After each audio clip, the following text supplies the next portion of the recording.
Welcome back to the world of fantasy. Today I'll be diving into my top 10 favorite fantasy books, each of which has left a lasting impression on me for very different reasons. This list is in no specific order, but every one of these books delivers unforgettable moments, whether it's through jaw-dropping character arcs, rich world building, or intricate lore.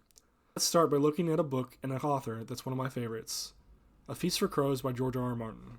George R. R. Martin's A Feast for Crows is a politically charged entry in a Song of Ice and Fire series, focusing on the aftermath of the War of the Five Kings.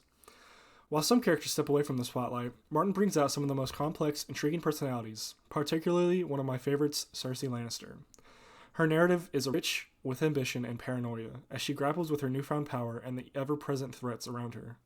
One of the most compelling aspects is the underlying tension in Westeros as the characters plot and scheme in King's Landing, in the Riverlands, and beyond, all vying for control. I love how Martin slowly pulls back layers of Cersei's character, making her a figure of both sympathy and revulsion. The slow burn, political intrigue, betrayals, and rising threats make this entry captivating. Cersei's atonement scene stands out as one of my favorites. The culmination of her hubris, mistakes, and manipulations reach an emotionally intense and humbling point. It's a moment that really underlines the harsh realities of power and consequence, setting the stage for further unraveling events in Westeros. The lore and intrigue deepens here, particularly through the layers of the Faith and the Seven, and the growing influence of the religion in Westeros, providing rich thematic depth that really connects to the world's downfall. The next book on my list, Oathbringer, is Brandon Sanderson's third installment to the Stormlight Archive. It's a monumental work that not only advances the plot but digs deep into the characters, particularly Dalinar Kholin. Sanderson's worldbuilding continues to shine in this novel, with the lore of Roshar expanding even further, especially as we learn more about the history of the Knights Radiance and the mysteries of Uther-Rue. Radiant's struggle against the Voidbringers ramps up as both personal and world-changing stakes grow higher. There's a mix of hope and despair woven throughout, particularly in how characters face their own inner demons amidst the broader conflict. One of my favorite aspects of the book is anything to do with Uther-Rue and its world building. Sanderson brings the ancient city to life with its towering halls, mysterious fabrials, and ancient secrets. It feels like a character in itself, with its lore and history feeding directly into the unfolding plot. Watching characters unravel its mysteries is exhilarating. Next, Stephen Erikson's Deadhouse Gates, the second book of the Malazan Book of the Fallen, is a visceral, emotionally charged journey that covers themes of sacrifice, honor, and the brutalities of war. The story follows two main plot lines, Coltain's epic march through the desert and Felison's harrowing journey, both of which are unforgettable in their scope and depth. Erikson's world is vast, filled with ancient civilizations, mysterious magic, and gods who interfere in mortal affairs. His writing is demanding, but the reward is richly layered world where every character feels like they're a part of something much bigger than themselves. The Siege of Arryn and the final moments with Diker left me in awe. The sheer magnitude of the event and the emotional weight Erikson brings to the moment is unforgettable. It's a stark reminder of the cost of war and how sacrifice reverberates throughout the story. It's impossible not to feel deeply for the characters involved in a way the lore of the Malazan world builds with each brutal and poignant moment. Another one of my favorite books is Scott Lynch's The Lies of L Lamura. It's a masterful blend of high-stakes thievery, friendship, and manipulations. Camor, the Venetian-like city ruled by crime lords, is a vibrant, dangerous setting where the gentleman bastards ply their tribe. Lynch's witty dialogue and vivid descriptions pull you into the city's underbelly, where L Lamura and his band of thieves carry out elaborate schemes. The balance between humor and tension is one of the most strongest points of this novel, particularly in how Lynch portrays the camaraderie between Locke, Jean, and the rest of the crew. The banter between the members of the Gentleman Bastards is some of the most entertaining dialogue I've ever read. It lightens even the darkest moments of the books, breaking the tension and pulling you further into the bond the characters share. More, and the world that it sits in, with its political intricacies and ruthless criminal hierarchy, adds layers of intrigue that keep you constantly guessing where the story will go next. Brad Williams' The Dragonbone Chair is a cornerstone of modern epic fantasy. Often cited as the inspiration for A Song of Ice and Fire, the world of Ard is meticulously crafted with its deep history, warring faction, and ancient legends. Simon, the protagonist, begins as a kitchen boy, but becomes embroiled in a conflict that threatens to tear the world apart. The richness of the lore and the slow burn development of the story make this novel a deeply immersive experience.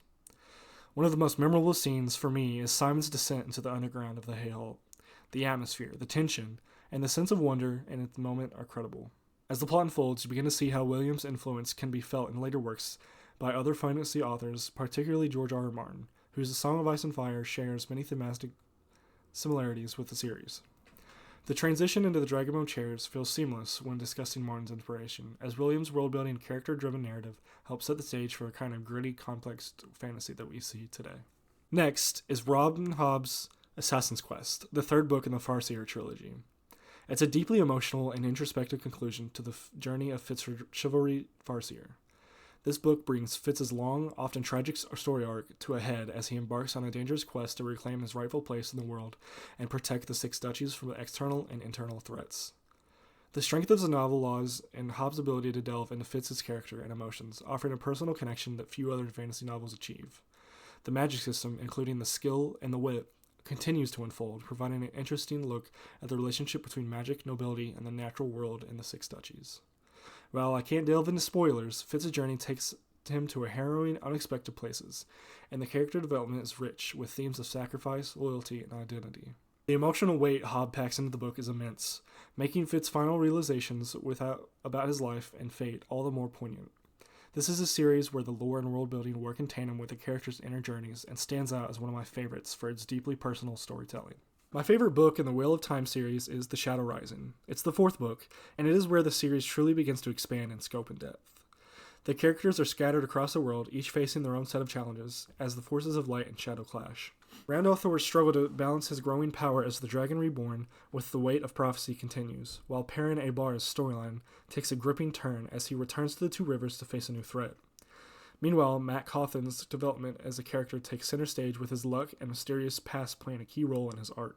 The lore and world building deepen as Jordan takes us into the Aiel Waste and the Stone of Tyr, revealing new cultures and histories. One of my favorite aspects of this book is how Jordan weaves in these new additional layers of intrigue and mysticism. Watching the world of the Wheel of Time continue to expand, particularly the revelations around the Aiel and the ancient history of the world, is an unforgettable experience. The exploration of the Forsaken and their influence also adds to the growing sense of cosmic struggle, and the introduction of new locations like Roydon only adds to the epic scale. Fonda Lee's Jade War, the second book in the Greenbone saga, takes the tension and power struggles of Jade City and amplifies them, weaving in more political intrigue, family loyalty, and intense action. The Note Peak clan continues its fight for survival and dominance in a world where Jade grants superhuman abilities to those who can harness it. What makes this book stand out is how Lee combines crime family drama with the gritty realities of modern-day politics and economics. The stakes rise significantly, not just within Janloon, but globally, as foreign nations become embroiled in the conflict. There's one scene at the end that is very emotional, and it's one of my favorite scenes I've ever read. The Call family remains at the heart of the story, and the way they balance tradition, honor, and ambition is fascinating to watch unfold. As power shifts and alliances change, the characters must grapple with their roles as leaders and warriors.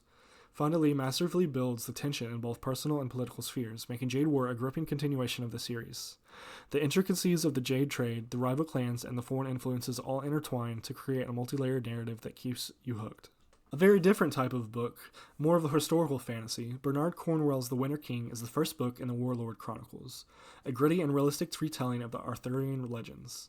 Set in a Britain on the cusp of a great change, the novel blends historical fiction with myth, focusing on the figure of Arthur, though told through the eyes of Durfal, one of his loyal warriors. Cornwell strips away much of the romanticism surrounding Arthur and presents him as a warlord trying to unite the fractured tribes of Britain against the Saxon invaders. The realism in The Winter King is outstanding, with Cornwell capturing the brutal, uncertain world of Dark Age Britain.